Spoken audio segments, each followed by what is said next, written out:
வீட்டுக்காரர் தாங்க அவங்க இறந்து போகிறது எங்கள் வீட்டுக்காரங்க தான் சார். கள்ள சாராயம் குடிச்சு முந்தாந்து கொஞ்சம் வந்து இங்கேருந்தே வந்து பார்த்தாங்க சார். இங்கேருந்தே வந்து பார்த்து செக்அப் பண்ணி பார்த்தாங்க. நீ செக்அப் பண்ணும்போது நீ ஆஸ்பத்திரி தாம்பா போகணும்னு சொல்லி 108 வர வச்சு அங்கேருந்து தான் இங்கே அழைச்சிட்டு வந்தாங்க. அழைச்சிட்டு வந்து 3 மணி வரையும் இருந்தாங்க சார். 3 மணி இருந்துட்டு ஐசியில் வச்சிருந்தாலும் என்னால் முடியல அப்படின்னு சொல்லிட்டு பின்னாடி எவ்வளோ பூந்தரிச்சு வீட்டுக்கு வந்துட்டாங்க சார். அப்புறம் நேத்திலாம் நல்லா இருந்தாங்க. அவங்க வீட்டுக்கு எங்கள் வீட்டுக்கு முன்னாடி வீட்டுக்காரங்க சேர்த்துட்டாங்க. என் அண்ணனாச்சே நான் எப்படி அவங்கள பார்க்காத இருக்குன்னு சொல்லிட்டு வீட்டுக்கு வந்துட்டாங்க. நேத்தி போய் நல்லா இருந்தாங்க. நைட்டுலாம் நல்லா இருந்தாங்க. விடிஞ்சு தான் நான் 5 மணிக்கு எழுந்துச்சி வாந்தி வருது, மயக்கமாக இருக்குது, கண்ணெல்லாம் மறைக்குதுன்னு சொன்னாங்க சார். சொல்லி ஒரு 10 நிமிஷம் அப்புறம் பேச்சு அடங்கிடுச்சிங்க சார். அப்புறம் திரும்ப நாங்கள் ஆம்புலன்ஸு ஃபோன் பண்ணி வர வச்சு திரும்ப இங்கே ஏற்றிட்டு வந்துட்டோம் சார்.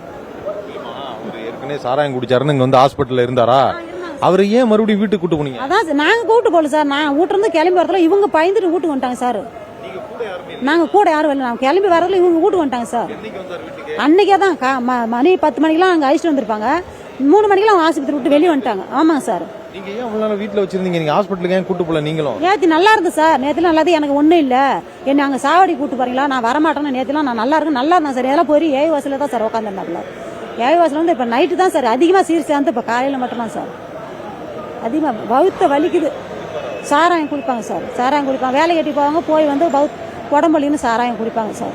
எங்க விக்குது சாராயம்? எங்கள் ஊர்லேயே மூலாமலைக்கு விற்றுது சார். எங்கள் ஊர்லேயே மூலாமலைக்கு விற்றுது. சேஷமுத்திரம் சார்.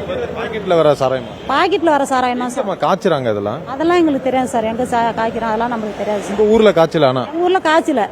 எவனே கொண்டாந்து கொடுத்து இந்த மாதிரி பண்ணிட்டாங்க சார். எங்க ஊர்ல தான் எங்க ஊருக்காரன் சார். அவனை பிடிச்சி அரெஸ்ட் பண்ணிட்டாங்க சார். இந்த சின்னதாரன்றாங்க பாருப்பா சார். அவனை பிடிச்சி அரெஸ்ட் பண்ணிட்டாங்க சார். ஊர் தானே அவரு? எங்க ஊர் தான். எவ்வளவு வருஷமா அவரு சாராயம் விற்கிறாரு? அவன் எப்பயோ பிடிச்சவே வித்துட்டு தான் சார் இருக்காங்க. போலீஸ்ல ஏற்கனவே அரெஸ்ட் பண்ணிருக்காங்களா அவரை? ஏற்கனவே அரெஸ்ட் பண்ணிருக்காங்க. குண்டாஸ் இடத்துல போட்டிருக்காங்க. போடுறதும் திரும்பி வந்து அவன் அந்த வேலை செஞ்சிருக்காங்க சார். எல்லாருமே இது மாதிரி எத்தனை பேருமா பாதிக்கப்பட்டவங்க? எவ்வளவு பேர் இறந்துருக்காங்க? நான் இப்போ எங்க வீட்டுக்காரோட 4 பேர் இறந்துட்டாங்க சார். மீதி பேர் எல்லாம் இந்த ஆஸ்பத்திரி தான் சார் இருக்காங்க.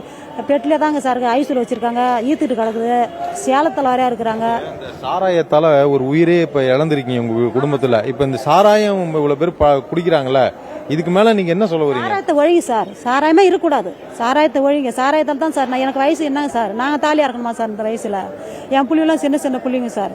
என் புள்ளிகளுக்கு படிப்புலாம் என்னங்க சார் பண்றது? என் மாமா இப்பதான் சார் 12வது படிக்கிறோம். நாங்கள் கூலி ஆள் தான் சார். வேற ஒன்றும் இல்லை. காடுக்காரை எதுவுமே இல்லை.